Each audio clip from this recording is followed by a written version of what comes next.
На Абаза ТВ время новостей. Здравствуйте. Коротко о главном. Общее горе братских народов. В Абхазию прибыла делегация матерей вдов погибших участников СВО из Дагестана. В Сухумском государственном музыкальном училище имени Алексея Чичба начался капитальный ремонт.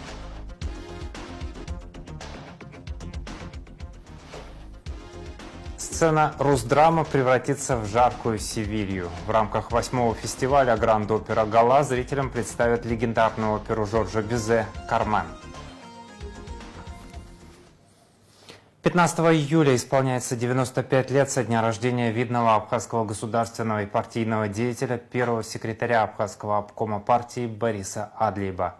В 1977 году Борис Адлейба был назначен на пост первого заместителя председателя Совета министров Абхазской АССР.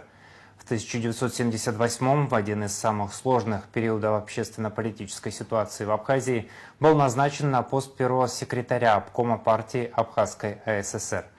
18 марта 1989 года на многотысячном митинге в селе Лыхны Адлейба подписал обращение с требованием предоставить абхазскому народу право на самоопределение. Бориса Адлейба не стало 16 ноября 1990 года в Москве, похоронен в родном селе Члоу. В связи с 95-летием со дня рождения Бориса Викторовича Адлейба президент Республики Абхазия Бадра Гунба отметил его вклад в историю Абхазии. На протяжении всей своей жизни он честно служил Абхазии, последовательно отстаивая интересы своего народа, развитие его национальной культуры. Особого внимания заслуживает исторический факт, что именно Борис Викторович стал первым подписантом Лыхнинского обращения 1989 года. Для партийного руководителя того времени такой шаг требовал большого личного мужества и готовности поставить интересы своего народа выше служебного положения и возможных последствий. Этот поступок стал ярким свидетельством его принципиальности, гражданской позиции и преданности Абхазии, отметил президент. В родном селе Бориса Адлейба в Члоу открылась фотовыставка. Здесь представлены фотографии из семейного архива, начиная с детских лет и юности и заканчивая периодом работы и различных поездок. Стоит сказать, что эта фотовыставка была организована к 90-летию Бориса Адлейба и уже выставлялась в Центральном выставочном зале, а теперь она на постоянной основе будет находиться в Доме культуры в Члоу. Директор Дома культуры Ансоу Ануа говорит, что они с большим удовольствием приняли экспозицию, так как благодаря Борису Адлейба в свое время в Члоу появился свой Дом культуры и школа. Из всех фотографий Ануа выделяет то, что было сделано в марте 1989 года на всенародном сходе в Лыхнашта.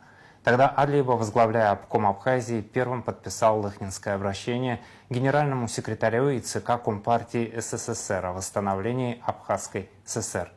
После выпуска новостей смотрите документальный фильм Екатерины Бебия о Борисе Викторовиче Адлейба, созданный в 2011 году.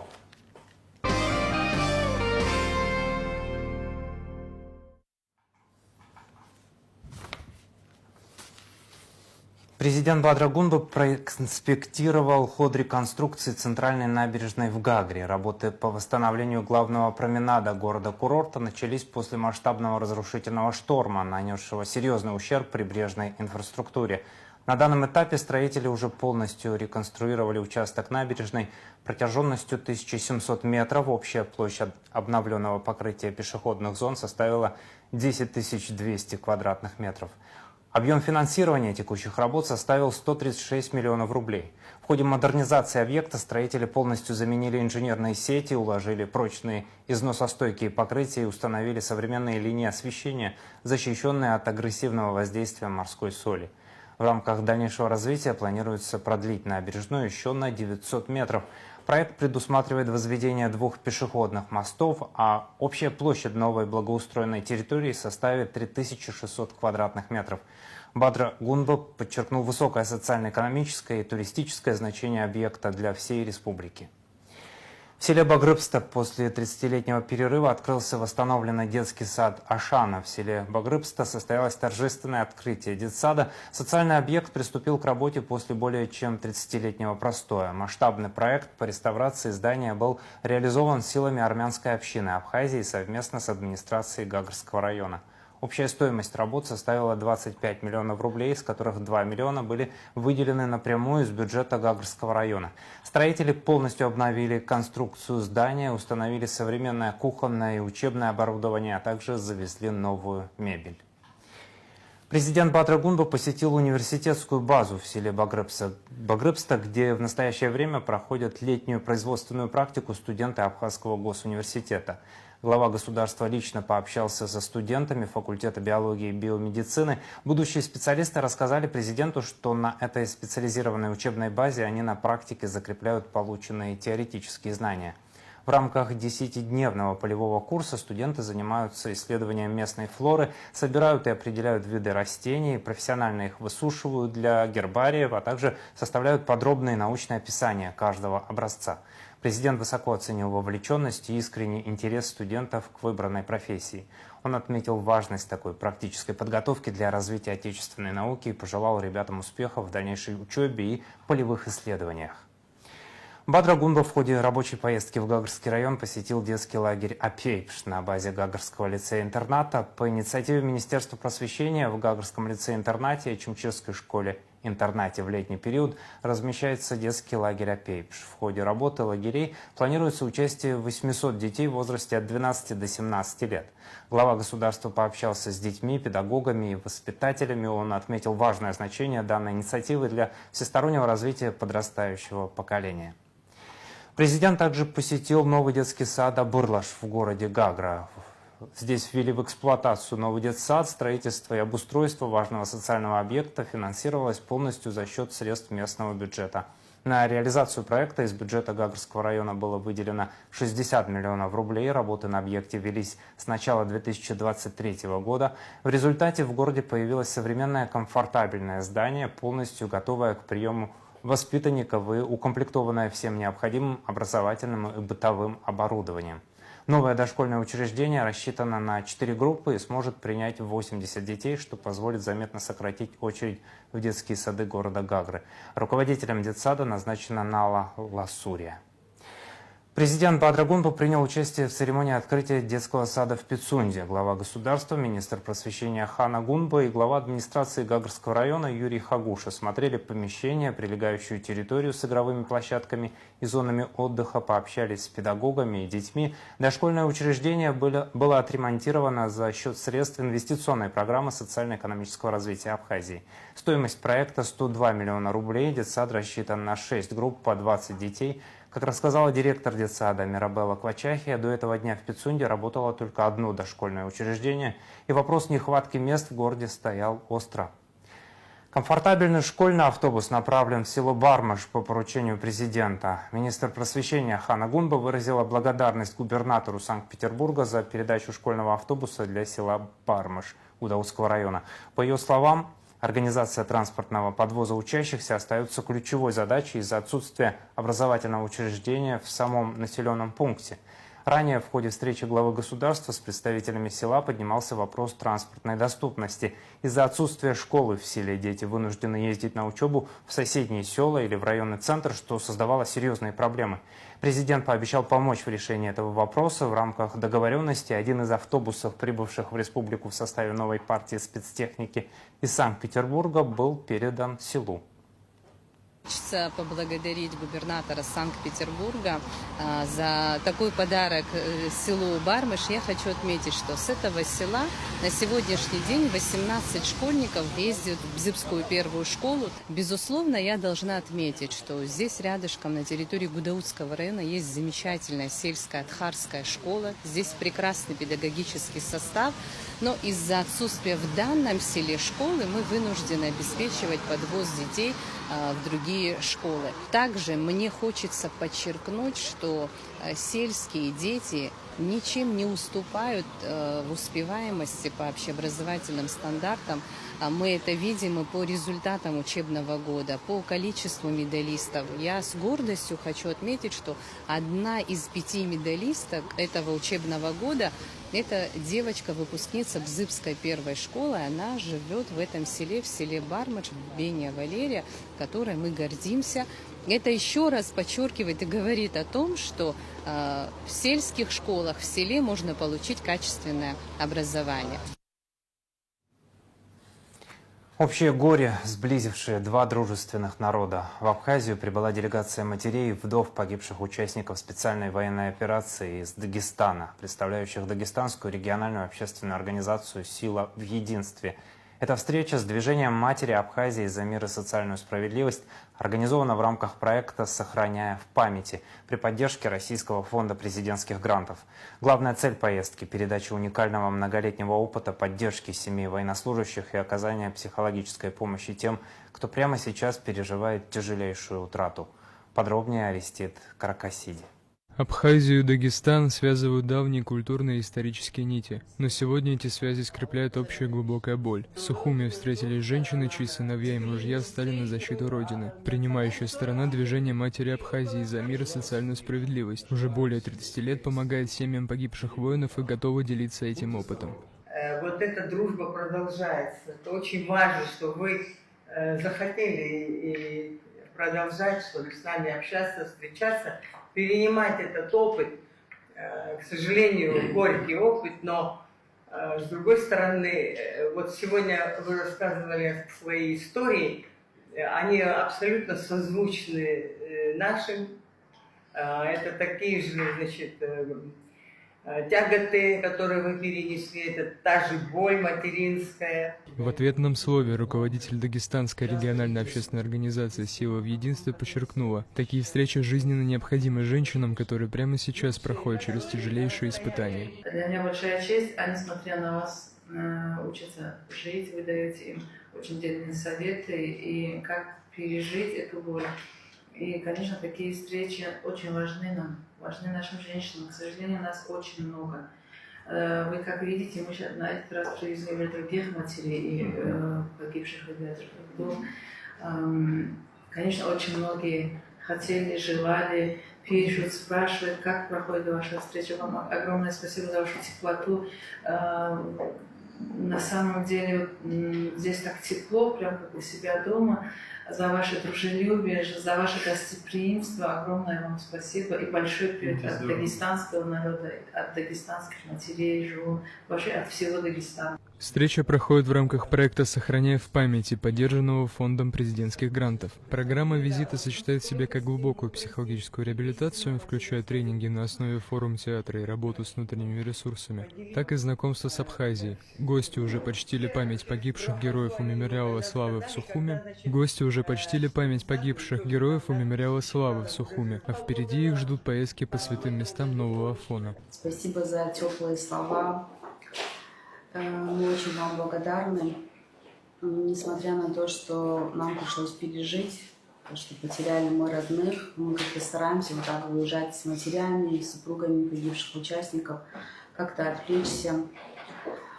И вам тоже хочется пожелать от всех нас, от всего нашего Дагестана здоровья, счастья, благополучия, дальнейших успехов в вашей благородной работе. Слова особой благодарности женщинам выразили ветераны боевых действий. Мужчины, прошедшие через передовую, признаются, именно материнская любовь и благословление дают силы выстоять в самые тяжелые времена. Одно хочу вам сказать, огромное спасибо за ваш труд.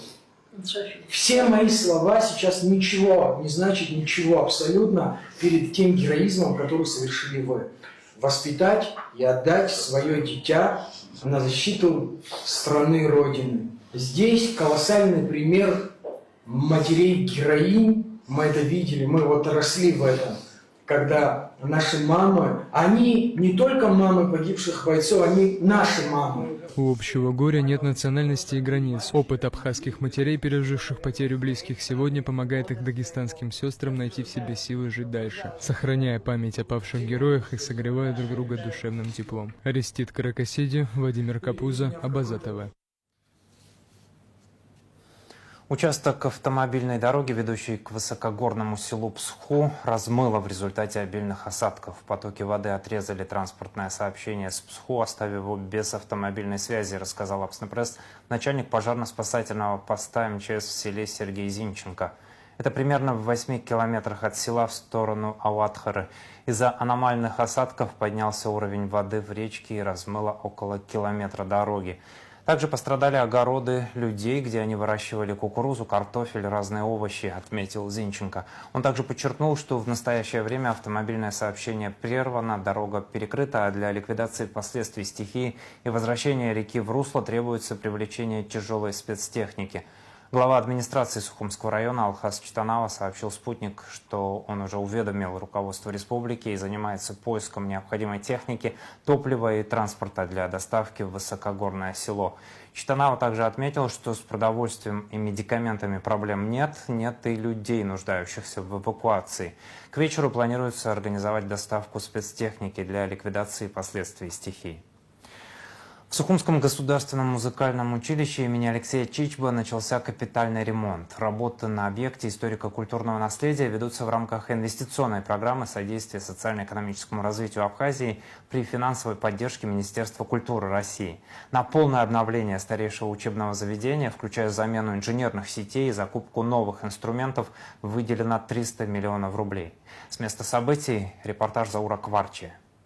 Этот особняк на улице Дзидзари – один из самых красивых памятников сухумского модерна. Его построили в 1914 году для купца Нинуа. После установления советской власти роскошную виллу национализировали, но здание пустовало недолго. Уже в 1930 году композитор Константин Ковач предложил открыть здесь профессиональную музыкальную школу. Инициативу поддержал Нестор Лакоба, и бывший купеческий дом официально передали музыкантам.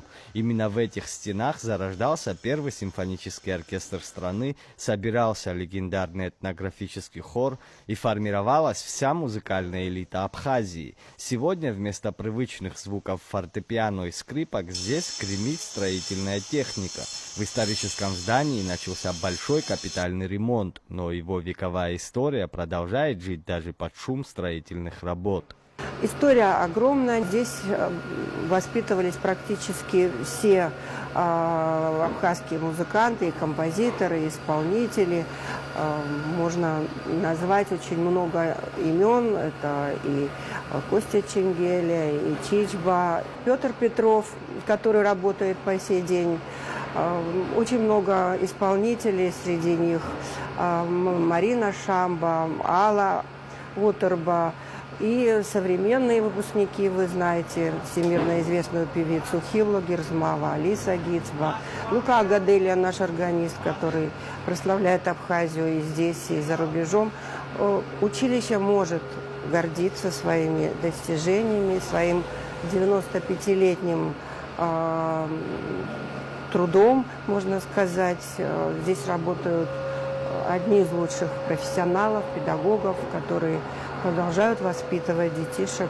Здание училища – признанный объект историко-культурного наследия, поэтому любые работы здесь требуют ювелирной точности. Чтобы случайно не повредить элементы векового интерьера, их законсервировали еще до начала демонтажа. Самые уязвимые детали буквально спрятали под защитные коробы. Особое внимание 12 историческим каминам, каждый из которых бережно отреставрируют. В мае месяце текущего года мы приступили к капитальному ремонту объекта музыкального училища. Объект историко-культурного наследия.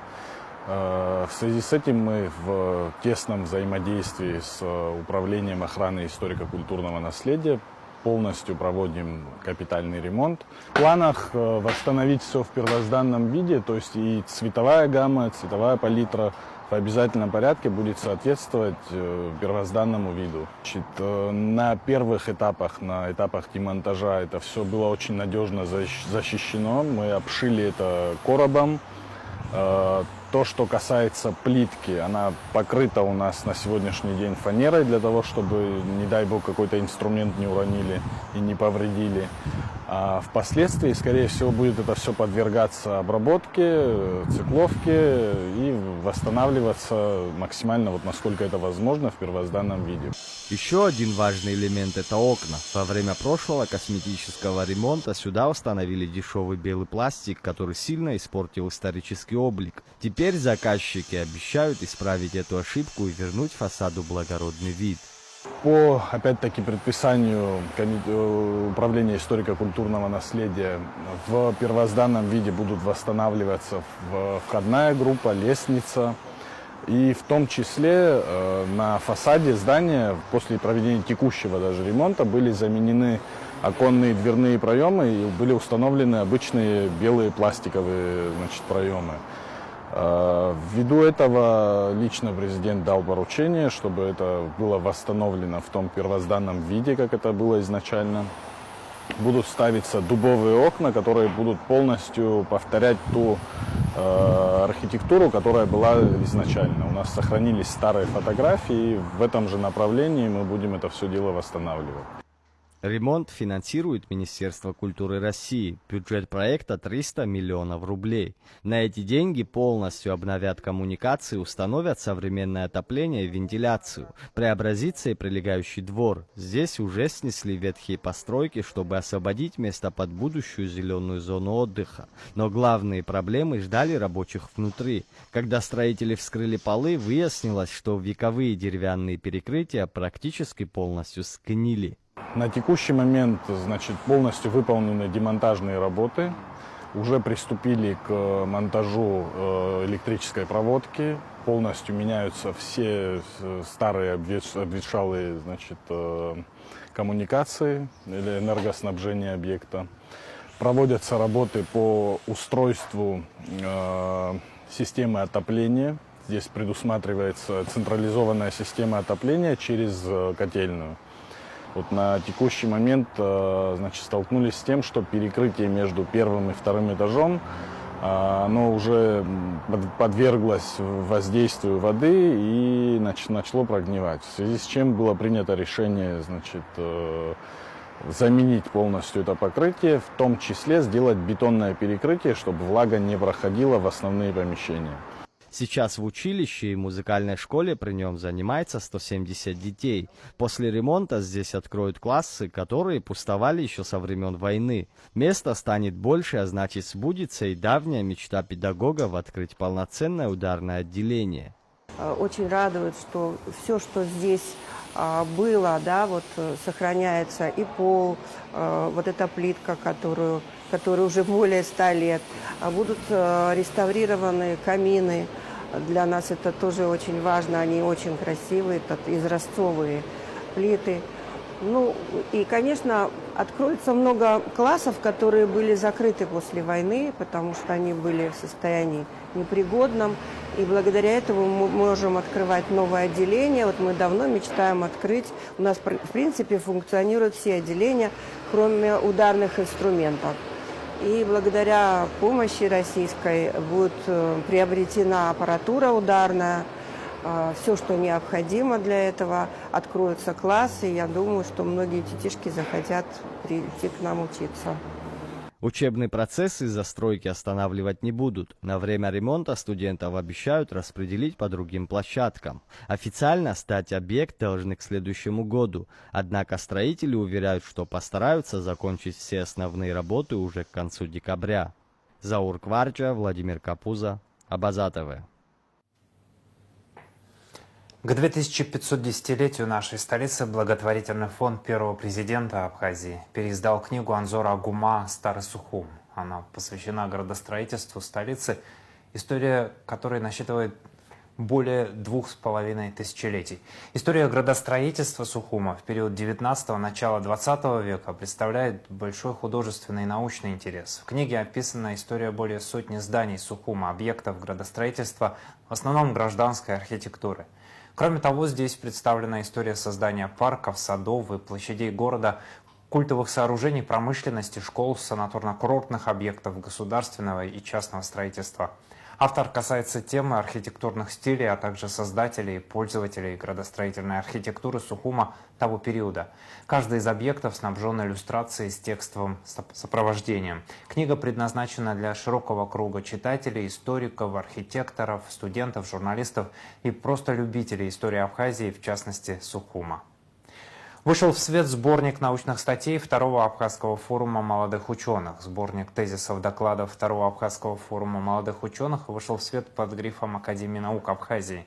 Форум проходил в Сухуме 24-26 октября 2024 года и охватил широкий спектр тем по гуманитарным, социальным, физико-математическим и медико-биологическим наукам. Опубликованные в новом издании статьи отражают результаты обсуждений и докладов, представленных на форуме. Их публикация способствует интеграции молодых ученых в решение ключевых задач, направленных на развитие научной сферы в Абхазии. Абхазский форум молодых ученых проводится раз в 2 года. Основная цель – содействие развитию научно-исследовательской деятельности среди молодых ученых, а также привлечение их внимания к важности научных изысканий. Уже 16 июля сцена Русдрама превратится в жаркую Севилью. В рамках 8-го фестиваля Гранд Опера Гала зрителям представят легендарную оперу Жоржа Бизе «Кармен». Впервые в истории Абхазии в этой масштабной постановке на сцене одновременно задействовано более 120 артистов и музыкантов. О том, как проходят финальные репетиции перед большой премьерой, Аристид Каракасиди. 8-й фестиваль Гранд Опера Гала впервые представит абхазскому зрителю великую оперу Бизе, где организаторы объединили на одной сцене сразу несколько знаковых коллективов. Опере «Кармен» исполнилось 150 лет, и весь мир отмечает это событие, потому что она на протяжении всего этого времени остается самой исполняемой и одной из самых исполняемых и популярных опер в мире. Мы пригласили Ростовский академический симфонический оркестр, пригласили Таганрогский камерный хор «Лик», пригласили Абхазскую государственную капеллу, пригласили совершенно потрясающего дирижера Андрея Александровича Лебедева.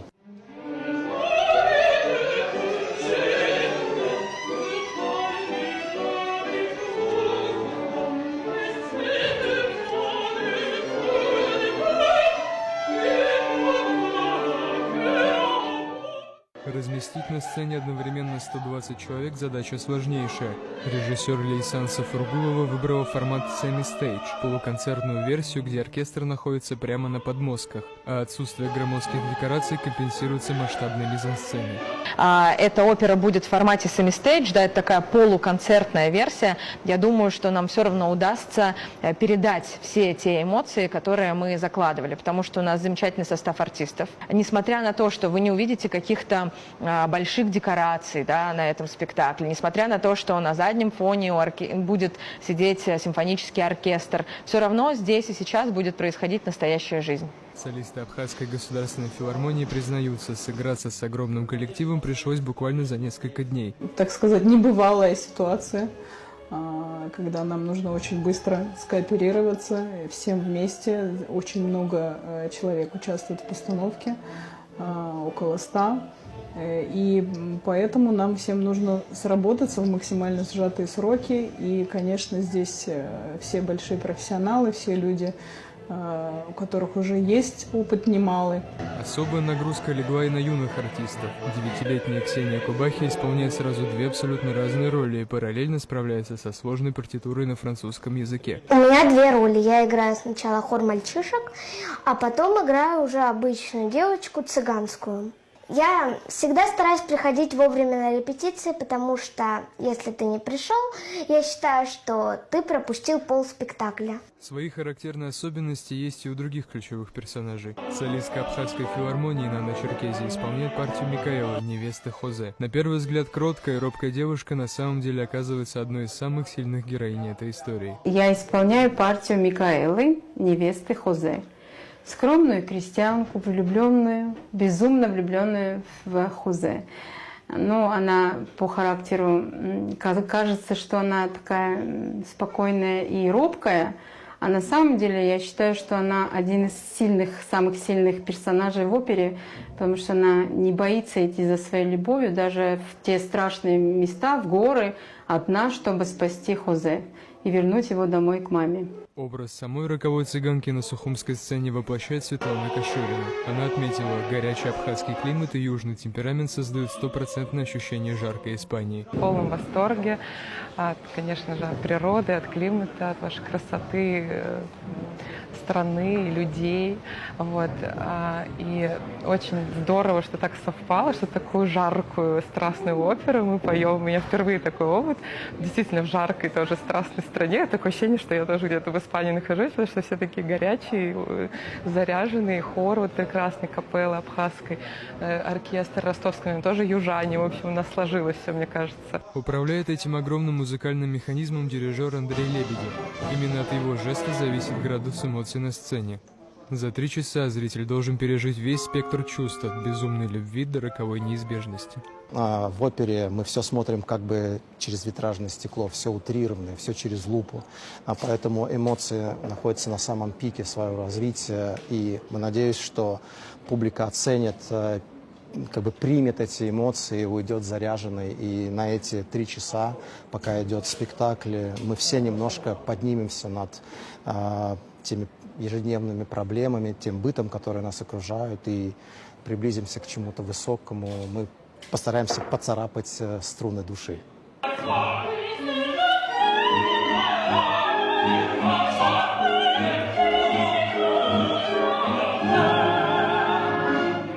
Арестит Каракасиди, Турник Амичба, Абаза ТВ.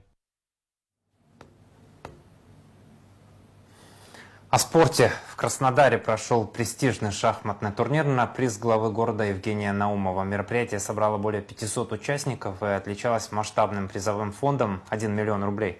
Абхазскую делегацию, состоящую из 22 спортсменов, приняли с особым гостеприимством. Лучший результат среди абхазских шахматистов — Александра Гургулия 3-е место в группе С, 4-е место в группе Б Руслан Запшба. Мы продолжаем трансляцию игр чемпионата мира по футболу на Абаза ТВ. Сегодня в 22:00 на нашем канале смотрите второй, не менее грандиозный полуфинал мирового первенства. На стадионе в Атланте сойдутся сборные Аргентины и Англии.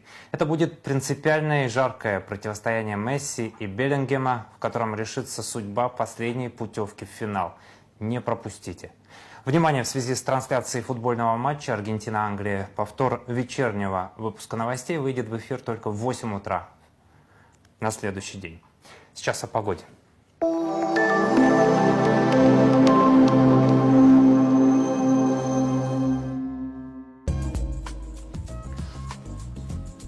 В четверг, 16 июля, в Абхазии ожидается переменная облачность. Местами ночью и утром возможен дождь разной интенсивности, гроза, высокий индекс ультрафиолета, атмосферное давление повышенное, ветер слабый и умеренный. Температура воздуха ночью от 16 до 21, днем от 21 до 26 градусов. Температура морской воды 26 градусов, волнение морской воды слабое и умеренное. Относительная влажность воздуха от 60 до 80%.